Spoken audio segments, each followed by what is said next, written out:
2033 বাংলা নববর্ষ।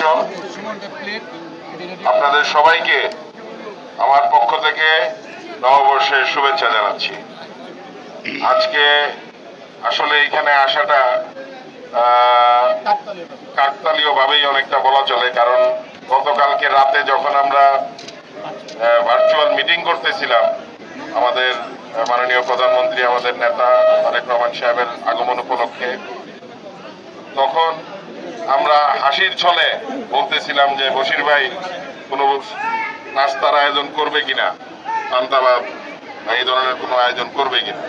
বশির ভাই বললো যে হ্যাঁ আসেন আমরা করব, আমার এনে সবার দাওয়াত। পরে আবার আমি ভাবলাম এটা দুষ্টামি করে কইছে, তো সকালবেলা আবার দেখি যে 8:30টার সময় কইতেছে ভাই আমি তো পান্তার ব্যবস্থা করে ফেলাইছি, এখন আসতে হইব। আপনারা আজকে যেহেতু অনেক সকালে উঠছেন, আমাদের মাননীয় প্রধানমন্ত্রী এই গাজীপুরের উপর দিয়ে গেছেন, আমরা ভাগ্যবান যে ওনাকে আমরা এই আজকে বছরের প্রথম দিন, বাংলা নববর্ষের প্রথম দিনে ওনাকে আমরা পেয়েছি।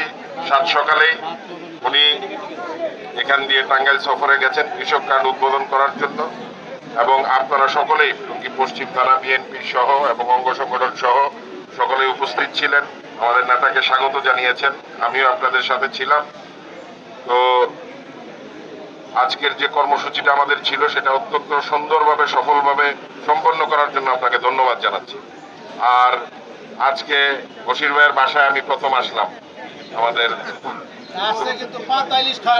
দাওয়াত প্রথমবারই দিছে, প্রথমবারই আইছি। এর আগে দাওয়াত দিলে আগে আসা যাইতো, আমারে দাওয়াত দেয় নাই।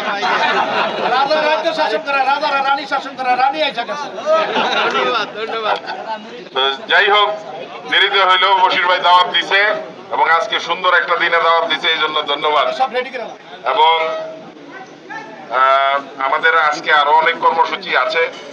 আপনারা জানেন যে এইবার আমরা চাচ্ছি যে গাজীপুরটা যেহেতু নতুন সরকার, নতুন বছর, এবং আমাদের মাননীয় প্রধানমন্ত্রী একটি সুন্দর নতুন বাংলাদেশ করার জন্য কাজ করছেন, আপনারাও কাজ করতেছেন। তো আমরা এইবার আমাদের বর্ষবরণটা গাজীপুরে একটু ভিন্ন রকম করার চেষ্টা করছি। আমাদের কিছুক্ষণের মধ্যেই আমাদের শোভাযাত্রা হবে ডিসি অফিস থেকে, এই শোভাযাত্রাটা অনেক বড় হবে আশা করতেছি। তো সেখানে আমাকে যাইতে হবে, এবং তারপরে আমাদের রাজবাড়ী মাঠে বৈশাখী মেলা, সেটা উদ্বোধন হবে, সেটা আগামী 7 দিন ব্যাপী থাকবে, এবং সেখানে সারাদিন ব্যাপী সাংস্কৃতিক অনুষ্ঠান আছে, বাচ্চাদের জন্য, শিশুদের জন্য বিভিন্ন খেলাধুলার ব্যবস্থা আছে, এবং আমাদের ঐতিহ্যবাহী যে খেলাগুলা সেগুলোও এখানে থাকবে, হাডুডু থেকে শুরু করে অন্যান্য খেলাধুলাও থাকবে, এবং পাশাপাশি ওইখানে বিভিন্ন রকম কবিতা আবৃত্তি থেকে শুরু করে সাংস্কৃতিক অনুষ্ঠান হবে। এবং আমাদের সন্ধ্যায় অ্যাশেজ যে ব্যান্ড, সেই ব্যান্ড আসছে গাজীপুরে, তারা ওইখানে সঙ্গীত পরিবেশন করবে। আপনারা সকলেই আমন্ত্রিত, আপনারা সেটা আমি মনে করি যে গেলে উপভোগ করতে পারবেন, এবং 7 দিন ব্যাপী যে মেলা চলবে সেখানেও আপনাদের পরিবারের সবাইকে নিয়ে আপনারা যেতে পারেন। তো এইবার যেহেতু সময় আমাদের কম ছিল, আমার ইচ্ছা ছিল যে টঙ্গীতেও একটা আয়োজন করার জন্য।